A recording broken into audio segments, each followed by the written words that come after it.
को लेकर कितनी तैयार है जेजेपी? तारीखों का अनाउंसमेंट हो गया है।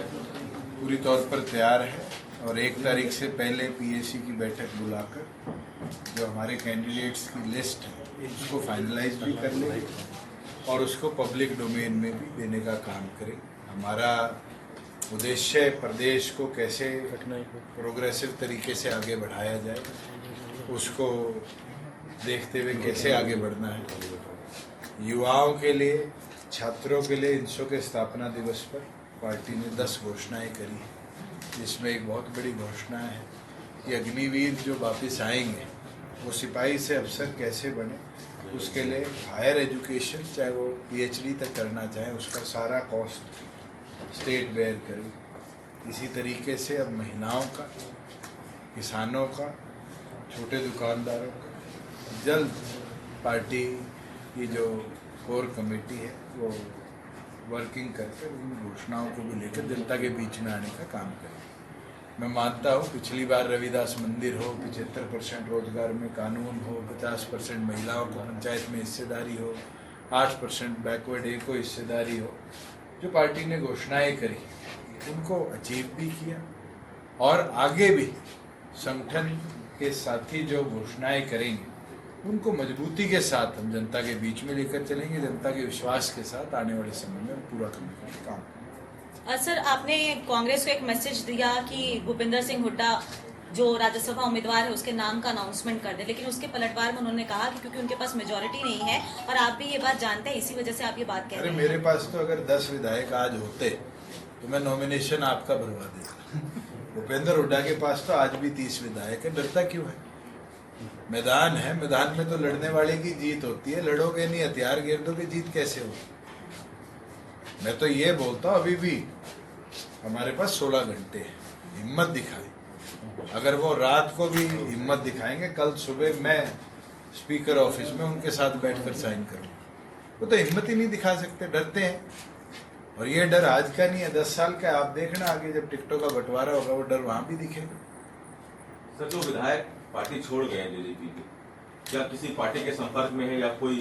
तो उनसे आप पूछो, मुझे तो छोड़ गए और जो मुझे छोड़ गया मैं उससे क्यों संपर्क करूं? क्या लगता है कि कुछ जानबूझ के ऐसी कोई साजिश जेजेपी के खिलाफ की जा रही है?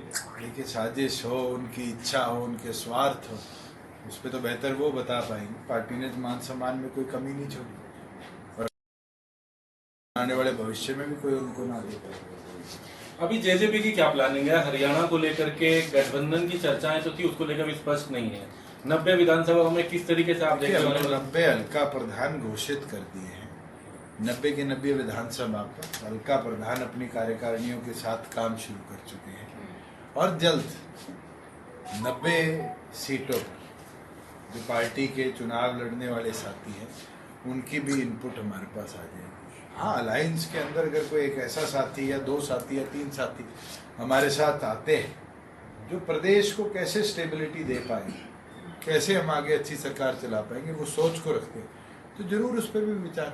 सर, किसी पार्टी से कोई बातचीत चल रही है? आप करा दोगे तो जरूर हो जाएगी। सर, देखते कहाँ पर आप, क्योंकि आप अगर बात करें ना तो बीएसपी की तरफ अभी कुछ हो, आम आदमी पार्टी मना कर चुकी है, ऐसे में कहाँ देख रहे हैं? देखिए, आम आदमी पार्टी से ना हमने चर्चा करी, अभी तक किसने मना किया है और क्यों किया है वो तो आपको बेहतर पता होगा। मैं तो ये मानता हूँ कि वो इंडिया अलायंस का सदस्य है।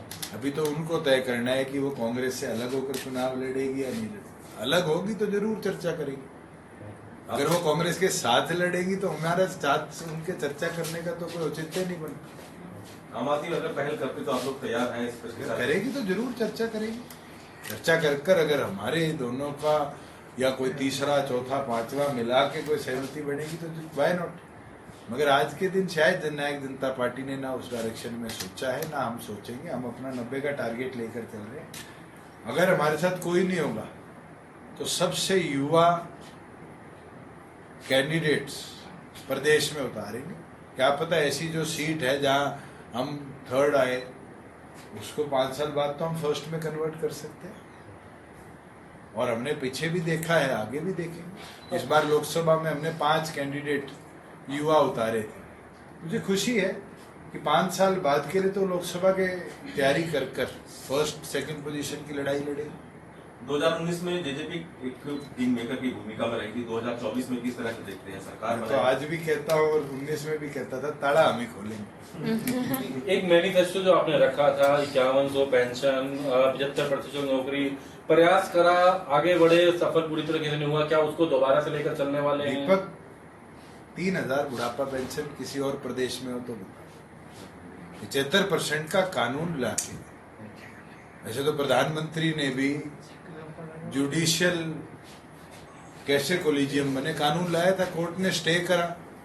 कोर्टों के ऊपर जो कदम उठते हैं शायद पॉलिटिकल पार्टी नहीं उन पे ज्यादा कर पाती, लड़ाइयाँ लड़ पाती है कोर्ट के अंदर। हमारे घोषणा पत्र का एक ऐसा विषय बताओ जिसको हम चला ना पाए, शायद आपको भी ना पता, क्योंकि हमने हर विषय पर काम किया। आपको तो ये भी नहीं पता कि हमारे घोषणा पत्र का हिस्सा था कि हरियाणा पंजाब हाईकोर्ट में हिंदी लागू होगी, लागू कराई यार, और राष्ट्रपति का अप्रूवल लेके लागू करवाई।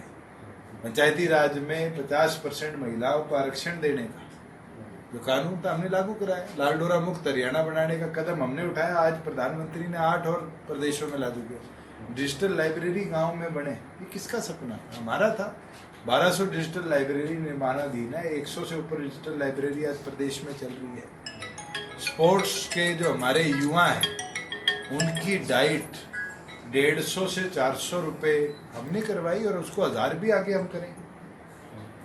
प्रोजेक्ट हिसार एयरपोर्ट जब आप डिप्टी सीएम थे, काफी आपने उसके लिए कोशिश की, मेहनत की, लेकिन उसके बाद अभी क्या वो अधर में रुक गया है? क्या नहीं, सरकार अदर में नहीं है, जो मेरी नॉलेज में है, क्योंकि वो मेरा ड्रीम प्रोजेक्ट है, मैं उसको बोल नहीं सकता। अब पिछले दिनों एयरपोर्ट अथॉरिटी ऑफ इंडिया के जो इक्विपमेंट्स लगे हैं वहाँ पर कैलिब्रेशन के लिए प्लेन्स आए थे, 1 महीने तक कैलिब्रेशन चलनी है और 1 महीने में साइमल्टेनियसली, क्योंकि ये प्रपोजल हमने पहले ही भेज रखा था कि इसको डी लाइसेंस कर दिया गया था जब कंस्ट्रक्शन चल रही थी, तो उसकी लाइसेंसिंग अप्लाई कर दी है सरकार।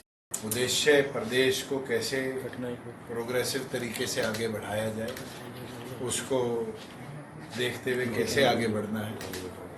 युवाओं के लिए, छात्रों के लिए इंसो के स्थापना दिवस पर पार्टी ने 10 घोषणाएं करी हैं, जिसमें एक बहुत बड़ी घोषणा है कि अग्निवीर जो वापस आएंगे वो सिपाही से अफसर कैसे बने, उसके लिए हायर एजुकेशन, चाहे वो पीएचडी तक करना चाहे, उसका सारा कॉस्ट स्टेट बेयर करे। इसी तरीके से अब महिलाओं का, किसानों का, छोटे दुकानदारों का जल्द पार्टी की जो कोर कमेटी है वो वर्किंग करके उन घोषणाओं को भी लेकर जनता के बीच में आने का काम करें। मैं मानता हूँ पिछली बार रविदास मंदिर हो, 75% रोजगार में कानून हो, 50% महिलाओं को पंचायत में हिस्सेदारी हो, 8% बैकवर्ड ए को हिस्सेदारी हो, जो पार्टी ने घोषणाएं करी। न्यूज नेशन अब व्हाट्सएप पर खबरों के ताजा अपडेट के लिए न्यूज नेशन के इस QR कोड को स्कैन करें।